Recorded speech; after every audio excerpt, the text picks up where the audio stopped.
Olá, comunidade gasparense, tudo bem? Iniciamos então mais um Gaspar em Foco, nosso podcast aqui pela Rádio Sentinela, nossos grandes parceiros, toda a família Miglioli.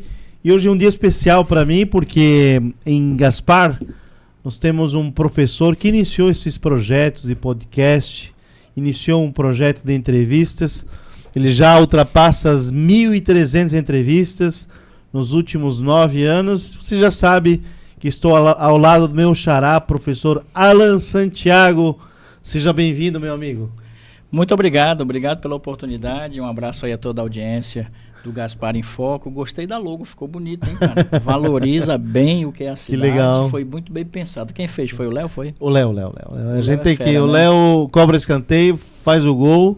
Parabéns. E coloca a bola em jogo aqui. Tem todos os elementos ali, né, Léo? Parabéns mesmo, ficou muito legal. Isso. O Alan, então a gente acompanha a tua trajetória, a gente já fez cursos contigo, a gente te admira. Pois é, né? Você foi meu aluno. É, te admira porque a gente sabe que quando a gente vem de uma outra cultura para Gaspar, tu teve a sorte de casar com uma gasparense, daí o teu caminho foi um pouco mais suave. O meu... Minha esposa vem do Paraná, veio junto comigo, então a gente já tem um pouco mais de dificuldade de criar raízes, mas graças a Deus, nossos 2 filhos nasceram aqui em Gaspar, os teus 3 filhos nasceram em Gaspar, então a gente se sente já da cidade. Gasparense. E a cidade acolheu a gente há muitos anos. E um prazer ter aqui comigo. Eu sei que estás com novos projetos, mas já com números impressionantes, 1.300 entrevistas, 9 anos, além do trabalho social. E o envolvimento político, não teu, político partidário, mas o envolvimento que tu gosta de política. Eu vejo que faz coberturas do que acontece na cidade. Tu estava esses dias com o governador de Santa Catarina, com o candidato a vice-governador, tu sempre ativo. Fala um pouquinho dessa tua caminhada nos últimos 9 anos. Então, é relacionamentos. O Valor Entrevista ele foi idealizado para isso, relacionar com pessoas e pessoas de bem. E nesses últimos 9 anos a gente tem a grata surpresa de ser contemplado com momentos especiais. Eu já tive a oportunidade de entrevistar alguns presidenciáveis, é o caso do Felipe Dávila, o próprio Bolsonaro. Já tive a oportunidade de gravar com deputados estaduais e federais, isso do universo da política. Os nossos prefeitos da região, recentemente eu estava com o prefeito André Vecchi, que é o prefeito de Brusque, lá no estúdio, mas já gravei com o Egídio, Dr. Paulo, enfim, a nossa região aqui com relação à política é muito pujante, nós temos políticos assim de alto gabarito, e a gente vem desenvolvendo esse trabalho de dar luz a esse assunto que é tão importante. Haja visto aí o caso Vorcaro agora, a gente precisa saber se ele fala, se ele não fala, se vai acontecer alguma coisa, se não vai, porque a política, como um amigo meu diz, ele diz que come na mesa. Então, Santiago, a gente tem que dar luz para esse público também. Mas o Valor Entrevista, ele dá principalmente um foco, agora falando em Gaspar em Foco, ele dá o foco especial aos empresários, aos empreendedores da nossa cidade, né? Tenho ligações ali com a AMP, com a SIG também, com a CDL, no sentido de divulgar os seus negócios, os seus serviços, as suas práticas, os seus produtos. Então, é nessa pegada que a gente vem construindo o Valor Entrevista nesses últimos 9 anos. Hoje, inclusive, a gente está aqui numa terça-feira, eu recebi a gerente geral da Fiesc aqui no Vale Europeu, no Senai de Blumenau. Ela esteve lá para contar a história dela e falar dos produtos e dos serviços que o Senai oferece aqui para a nossa região. Então, a gente vem contribuindo dessa forma com a nossa comunidade, uma comunidade que nos dá aí o respaldo. São 32 mil pessoas nos seguindo nas redes sociais, o trabalho que cresceu bastante, um trabalho sério. Como você comentou, eu ampliei o nosso estúdio, eu estudei bastante sobre comunicação, sobre oratória, estudei bastante sobre marketing, sobretudo marketing digital, para justamente estar podendo oferecer aos nossos parceiros e seguidores o melhor que a gente pode. Professor Alan Santiago, agora nos bastidores, tu mesmo revelavas que as pessoas te procuram já falando de política, porque como tu tem os canais e o acesso a pessoas importantes, senadores, deputados, presidentes, ex-presidentes da República, as pessoas já te procuram falar assuntos pertinentes à política municipal, estadual e nacional. E eu quero te fazer um desafio agora.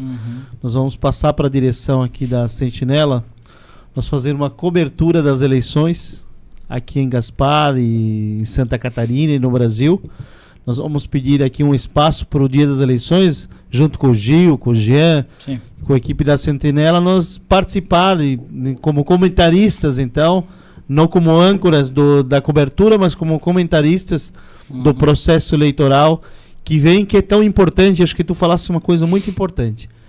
As pessoas têm que parar de falar que não gostam de política. Política é tudo. Política é o que a gente come na nossa mesa, política é a luz, é a água, política é a educação, a saúde, a infraestrutura, assistente social.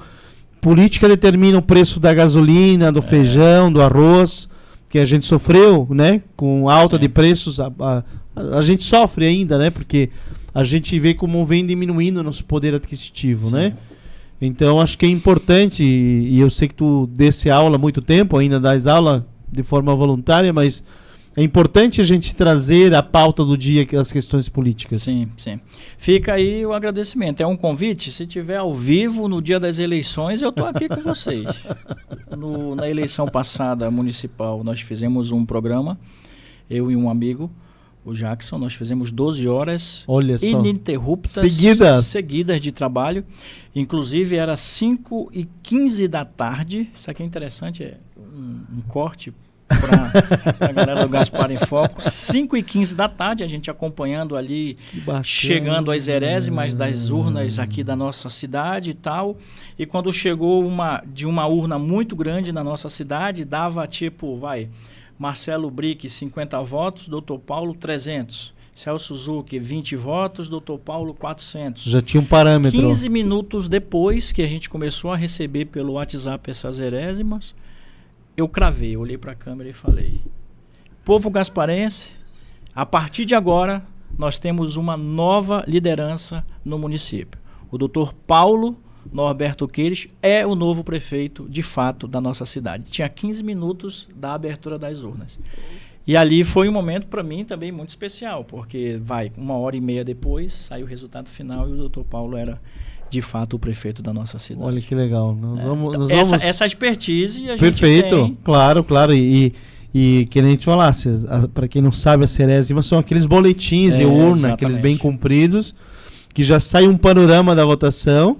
E quando o Alan Santiago viu a distância do Paulo Queires sobre o segundo ou terceiro colocado, ele cravou antecipadamente o resultado final, até porque ele pegou boletins de diferentes colégios eleitorais. Então era um parâmetro. O Gaspar, para quem não sabe, tem 386 quilômetros quadrados, é uma cidade grande, mas tem questões culturais. O Belchor e Bela Vista muito próximo de Blumenau, Bateias Barracão muito próximo de Brusque, o Poço Grande já com essa intermediação Itajaí e Ilhota, né, pela distância do centro da cidade. Então Gaspar poderia ter essa questão bairrista, mas não teve, porque as diferentes urnas, né, ela mostrava essa distância de leste a oeste, de norte a sul, a consolidação da candidatura do Paulo Norberto Queires, prefeito de Gaspar, e agora já há mais de um ano prefeito e fazendo o trabalho junto com a sua equipe. E a gente sempre deseja, né, o melhor para a cidade, até porque quando a gente falou dos nossos filhos, muitas ações, muitos projetos são por eles, né, Alan? Exatamente. Tudo que eu faço hoje são pelos meus 3 filhos. Não tenha dúvida disso. Inclusive, eu vou fazer uma provocação aqui. Aproveitar que o Léo está aqui controlando tudo. Foca a câmera em mim aqui, já faz um outro corte. Para você que está aí na cidade de Gaspar, está chegando agora, e para você que já é morador, como é que está a tua avaliação a respeito do governo do Dr. Paulo nesse 1 ano e 3 meses? Comenta aqui nesse corte e vamos fazer com que a nossa voz chegue até a prefeitura da cidade de Gaspar. Perfeito, Alan, até porque eu acredito que a comunicação é muito importante. Nós estamos vivendo um momento, vamos falar agora da esfera mundial, né? As guerras que estão acontecendo, principalmente Estados Unidos, Israel e Irã. E esses dias foi pedido para os jornalistas mostrarem as imagens da guerra, porque a gente está longe, são milhares de quilômetros de distância do que está acontecendo, mas a gente sofre os efeitos, esse aumento do diesel, Sim. do combustível, e consequentemente você sabe que depois que aumentar o combustível, aumenta tudo. Aumenta todos os produtos e serviços, né, aumentarão, né? E a gente então vai sofrer as consequências dessa guerra. Mas foi pedido para os jornalistas mostrarem o que está acontecendo. A gente vê, diferente das guerras na década de 80, 90, a gente que já passou dos 40, que eram guerras... Corpinho de 20, hein? Corpinho de 20. 40, mas corpinho de 20. Mas eram guerras que a gente... a guerra do Iraque, lembra? Sim, que a gente via aquilo. Agora não, agora é drone, agora são mísseis dirigidos a um local específico, né? A gente não consegue sentir, vamos colocar essa palavra sentir, mas a gente sabe que a guerra ninguém ganha. Sim. Ninguém vence. Uma guerra onde morrem civis, pessoas inocentes, alheias a essas brigas de interesse, muitas vezes por questões econômicas. Queria que tu falasse um pouquinho sobre o que está acontecendo, a importância do jornalismo para mostrar isso, para as pessoas criarem consciência do momento que a gente está vivendo. Então, desde quando o mundo é mundo, esses conflitos e guerras, eles acontecem. A gente tem que botar essa parâmetro vírgula aí, perfeito, que é importantíssimo a gente entender isso. Então não vai ser essa nem a primeira e nem vai ser a última. Os conflitos intensificaram bastante. Tem um problema hoje com relação à mídia, porque na região que está acontecendo a guerra, Israel e Irã, e em Dubai, as pessoas são multadas por fazerem vídeos. Então você não pode. Se você, por exemplo, teve um caça que foi filmado sendo perseguido por um míssil e tal, aquela pessoa que postou aquilo nas redes sociais, ela foi multada e teve que tirar o vídeo. Só que, claro, depois que você posta, já foi. Então isso é um problema, porque a gente não sabe de fato o que está acontecendo. Não tem liberdade de expressão. Não tem, e não só isso. Eles temem também o medo, o pânico geral. Porque tu imagina todo mundo resolver filmar e postar, a gente vai receber aí via algoritmo uma série de coisas, atrocidades assim, bem ferrenhas, assim, feias, né? Sim, escolas, hospitais. Imagina. Então, ele já tem esse cuidado. Uma outra coisa também que é levada em consideração é que você não pode, por exemplo, em Israel, filmar o momento que a sirene toca. A gente vê algumas pessoas correndo pro bunker e tal. Você não pode filmar, é proibido. Por quê? Porque você filma entrando no bunker, quem está lançando vê pelas redes sociais onde é o bunker. E aí o ataque é direcionado.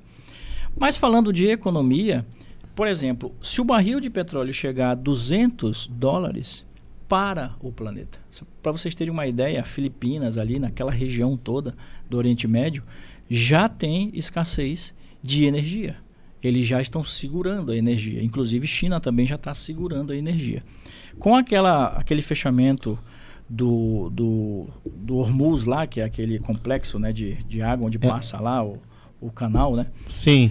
Com aquele fechamento, você já tem 22 milhões de barris de petróleo que ficam represados lá e não chegam aqui. Por ali transitavam, então, os cargueiros com petróleo para o mundo inteiro. Para o mundo inteiro, 22%, né?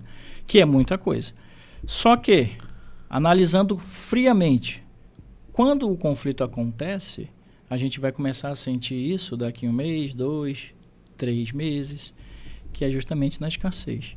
Você vê, quando o Trump captura o Maduro, ele joga Cuba em um calabouço, que é o que está acontecendo agora. 1 mês depois da captura um pouco mais de 1 mês depois do Trump capturar o Maduro, Cuba está passando por uma crise energética terrível lá, porque a energia era vinha da Venezuela. Olha só, como uma coisa está ligada na outra. É por isso que em 92, quando surge a globalização, a famosa globalização, nada mais é do que isso, é a abertura do mundo para o mundo. Então você tem negócios no Brasil que você consegue vender para a Europa, que você consegue vender para o Oriente Médio. E esses negócios, eles fazem com que a corrente econômica do mundo inteiro flua. Esse espaço de Hormuz lá, que eles fecharam... Um estreito, um canal que passava... Eles fecharam justamente porque eles sabem do impacto que causa se você deixar de passar ali 22% do petróleo mundial. vou pegar um gancho, professor, porque a gente soube que houve alguns incentivos do governo federal para que não tenha aumento do diesel. Sim. Mas os donos de postos de combustível, inclusive, eu conversei com o dono de posto de combustível aqui em Gaspar, a preocupação da escassez. O que estava acontecendo? Que as distribuidoras estavam aguardando o aumento para liberar o diesel. Olha só que maldade com a população. Aguardando, estocando, não distribuindo, aguardando o aumento do preço do diesel. Aquela frase que o Brasil não é para amadores é uma verdade. O Brasil, ele é...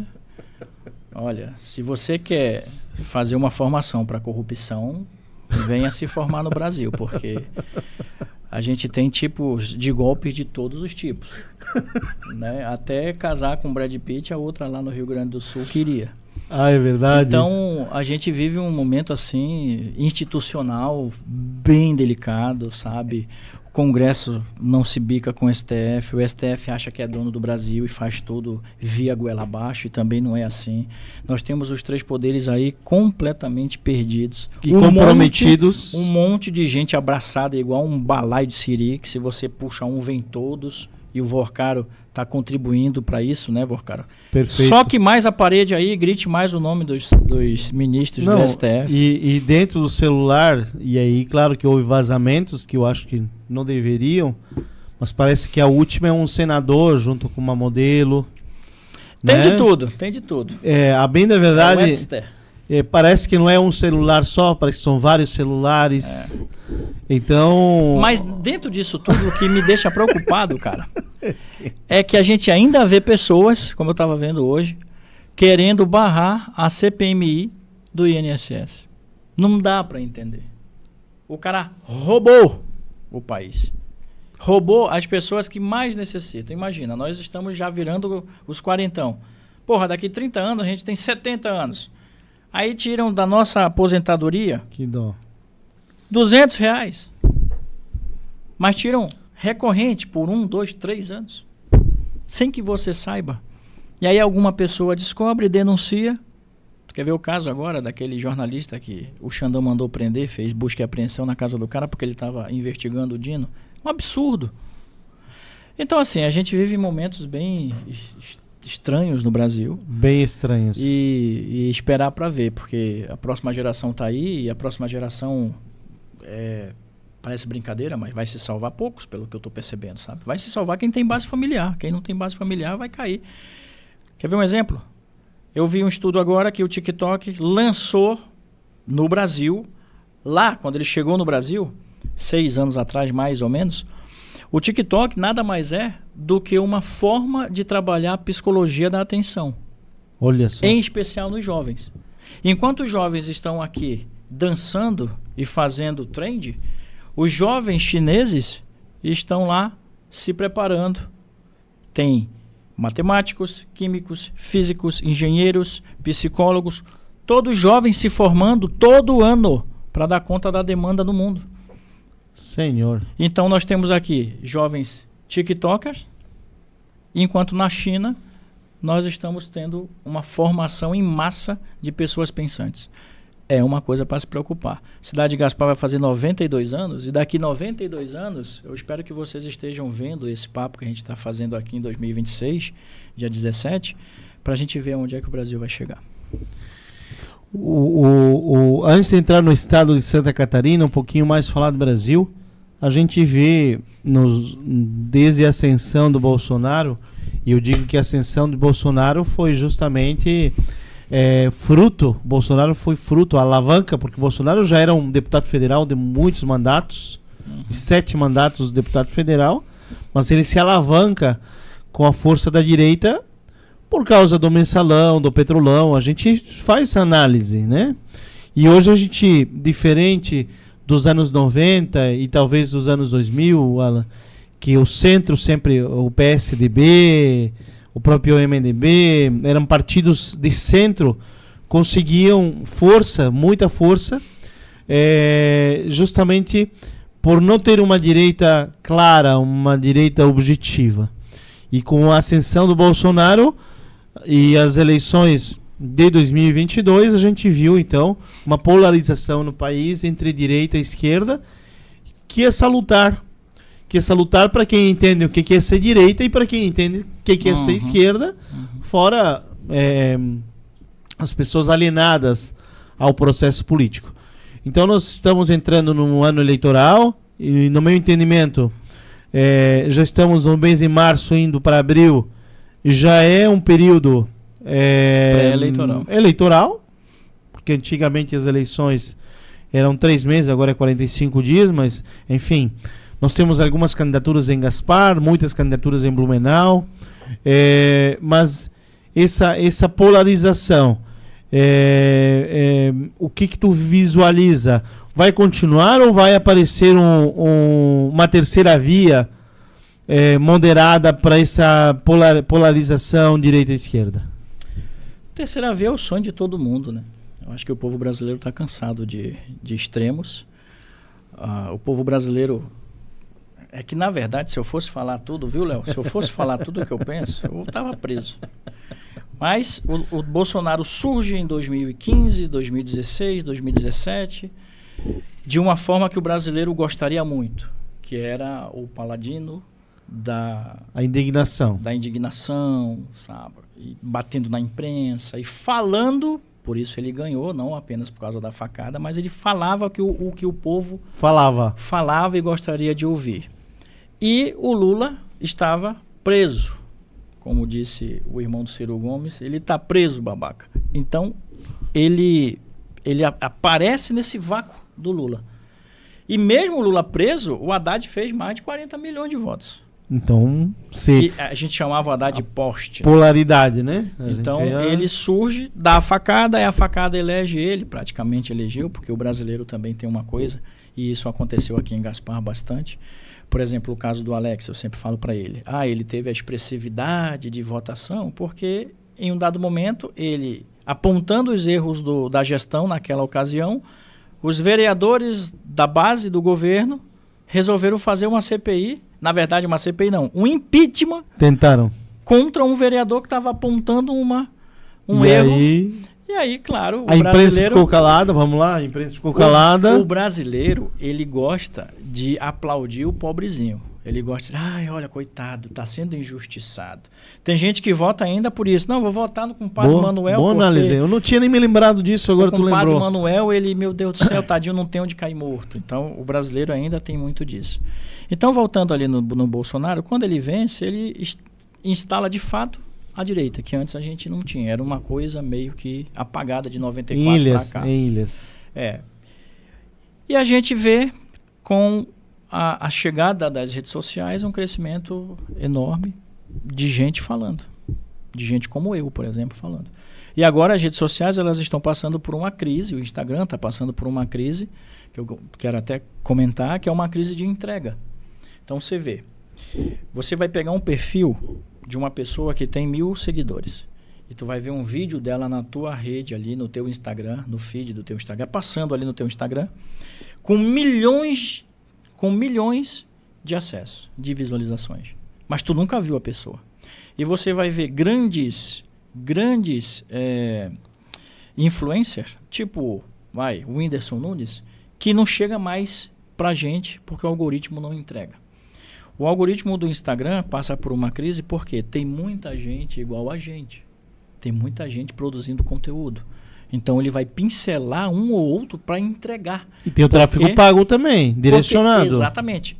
E você não consegue mais chegar se não for uma bobiçada, se não for uma polícia, sabe? Negócio que causa um certo espanto e tal. Tipo, hoje está muito em alta a gente batendo em cachorro. O Instagram entrega para todo mundo aí. Então, nesse momento, essa crise das redes sociais entrega pouco. Você acaba ficando ali, você produz um conteúdo e vai lá, tem 1000 visualizações ou menos. Mas o que está acontecendo? É por isso, tem milhões de pessoas fazendo isso a todo instante e a todo momento. E o Instagram não consegue dar conta disso tudo. Tu imagina, eu estou falando do mundo inteiro usando o Instagram. Né? Perfeito. E analisando ali para fechar essa questão de direita e esquerda, que tu perguntou sobre polarização, isso não vai acabar nunca. Porque está todo mundo envolvido. Se tu for avaliar, os principais líderes religiosos do Brasil estão envolvidos hoje com a política, porque eles perceberam o seguinte: se a gente não tomar conta aqui, essas pautas identitárias que existem, principalmente do lado no campo da esquerda, vão tomar conta. Bom. Então, eles precisam também estar sempre chamando a atenção para isso. E a polarização, cara, tem o seu lado bom e tem o seu lado ruim, como tudo. Né? Um remédio em dose muito cavalar vai também te trazer algum problema. Perfeito. E Alan Santiago, em Santa Catarina, a gente acredito que vai ter 3 movimentos, o do governador Jorginho Melo, junto com Adriano Silva, para a reeleição, o João Rodrigues, que então são duas candidaturas de direita, alinhadas com o bolsonarismo, e do Gelson Merizio, porque a intenção do Décio Lima aproveitar essa briga que está tendo no campo da direita para tentar emplacar como senador. Chance ele tem, porque, querem que falasse, ele tem uma fatia do eleitorado. Sim. Tanto é que ele foi para segundo turno nas últimas eleições. Ele vai para senador tentar faturar nessa briga, então, Carol Detone, Carlos Bolsonaro e Esperidião Amin. Para o Senado, para mim, é mais ou menos esses 4 nomes. Desses 4 nomes é 2. E para o governo do estado, eu acredito que há uma reeleição, entre aspas, tranquila do Jorginho Melo, mas vamos ver o desempenho de uma pessoa que trabalha muito bem nas redes sociais, que é o João Rodrigues. Queria que desse tua opinião ali desse cenário estadual. Com relação ao cenário estadual, a gente tem que entender o seguinte: só teve um momento que não teve uma reeleição, que foi o momento da pandemia. O Moisés assume, vem a pandemia, ele toma um lado natural, ele foi para o lado do Dória, enquanto todo mundo pedia para ele ficar do lado do Bolsonaro, e ele foi para o outro lado. As urnas vieram e mostraram para ele que, olha, aqui não é assim. Ou tu tá com a gente ou tu não tá com a gente. Então, nos últimos 40 anos, a gente tem essa equivalente ali. Sempre vai ter a reeleição. Então, a gente teve um Jorginho agora, primeiro mandato. Segundo mandato, sempre falo isso, tu já ouviu? A gente tem um mandato de sequência de trabalho. Foi aqui, por exemplo, com o Kleber, vence em 2016 e vence em 2020, que era a sequência de trabalho. E o povo catarinense, pelo que eu percebo, está aprovando bastante o governo do Jorginho Melo. E a gente vai ter aí uma eleição do jogo como ele está. Eu acredito que não vai ter nenhuma surpresa. Vai ser desse jeito. O Gelson Merizio ficou afastado muito tempo daqui, do estado, então ele vai ter essa dificuldade, né? Tem muita gente que nem lembra dele. Nem lembra dele, né? Nem lembra dele, e ele é uma estratégia da esquerda. E para nós finalizar o último bloco agora, Alan, e em Gaspar, que candidaturas realmente gasparenses nós temos aí apresentadas já publicamente para a nossa população, para o gasparense já ir analisando, né? A gente sabe que vem muito candidato de fora, muito vereador ligado a um deputado X ou uma deputada Y. Mas aí, Gaspar, o que nós temos até agora apresentado no cenário político? Então, nós temos posto aí a Maria Bernadette, do Partido Novo, que é candidata, pré-candidata. Empresária. Exatamente, empresária. É pré-candidata a deputada federal. Nós temos o advogado Ivens Duarte, que é pré-candidato a deputado estadual. Também do Novo. Também do Partido Novo. Então o Novo apresenta 2 nomes. Dois nomes. E aí tem o MDB, que tem o presidente do Legislativo hoje, que é o Ciro. O Ciro vem candidato. Que é candidato a deputado federal. Mas, se eu não me engano, parece que mudaram, não sei, mas parece que é federal. Eu tive no lançamento da pré-campanha lá em Balneário Camboriú, quando eu entrevistei o Baleia Rossi, que é o presidente nacional do MDB. E aí lançaram o Ciro como federal. Por enquanto a cidade tem esses 3 nomes. O PT não tem nenhum nome? Ainda não. Ainda não. O E governo... Na verdade, o PT tem a Ana Paula Lima reeleição. E o governo vai apoiar quem? O governo Paulo Queiroz, governo municipal. Então, aqui a gente tem um detalhe. As cidades do Vale, principalmente essas cidades como Gaspar, a cidade mais pequena, assim, no sentido de eleitores, né? Vem muita gente de fora buscar voto aqui. Então, para vocês terem uma ideia, em 22 nós tivemos mais de 15 candidatos que levaram votos da cidade de Gaspar. Mais de 15, é muita gente. Gente que fez 3, 4, 5 votos na cidade. E gente que teve mais de 800 votos. Então, eu ainda não sei o posicionamento do Paulo, mas ele vai estar sempre à direita. Então, ele vai provavelmente atender o pedido do governador, que é a Carol Dittoni e o Carlos Bolsonaro. E para deputado aí é uma coisa mais particular. O Rodrigo Altoff ia, agora não sei se vai. O Alex agora recentemente esteve no estúdio comigo e comentou que está à disposição do partido. É que o político é assim, você sabe, você foi político, é tudo meio ensaboado. Não, olha só, a gente vai, mas se a população tiver interesse, meu nome está à disposição. Sou um soldado. Sou soldado da política e do partido. E na verdade a gente vive aí tempos, nos próximos 1 mês e meio mais ou menos, até maio a gente vai conseguir ter uma noção de como vai ficar esse cenário político. Mas a princípio o Dr. Ivens Duarte, a deputado estadual. E a Maria Bernadette federal e o Ciro Quintino federal. Então a gente sempre torce para que essa expressão, essa vontade deles venha calhar com o apoio popular e venham posteriormente trazer recursos para a cidade de Gaspar. Acho que isso é importante, né? E representatividade, né? Imagina, é bom você ter um deputado federal de Gaspar, um deputado estadual de Gaspar, como é o caso do Gilson Marques lá em Pomerode. Perfeito. Então a gente tem que ter essa representatividade que é importante também. Alan Santiago, meu querido, obrigado pela tua participação. O senhor será convidado em outros momentos, mas já temos um convite sendo aprovado aí pelo Dr. Cláudio, pelo Bem-vindo, pelo Léo. Nós iremos aqui no dia da eleição fazer uma cobertura especial. 12 horas seguidas é desafiador, hein? Vai ser um prazer. Não, é nada, cara. Passa rápido, a gente mantém a galera aí nas urnas, no meio da rua aí. Nem uma musiquinha, nada? Tem. Tem musiquinha um período também. Para comer uma pizza, falar com os patrocinadores. Eu queria, antes de finalizar, o Léo tá Por favor. O Léo tá sinalizando ali, eu quero trazer uma novidade para vocês, é um estudo recente que o mundo, ele, se você percebeu, ele tá muito escuro, ele tá muito preto e branco e cinza. Conseguiu perceber isso? Dá uma olhada nos loteamentos. É tudo cinza, é tudo preto, é tudo branco.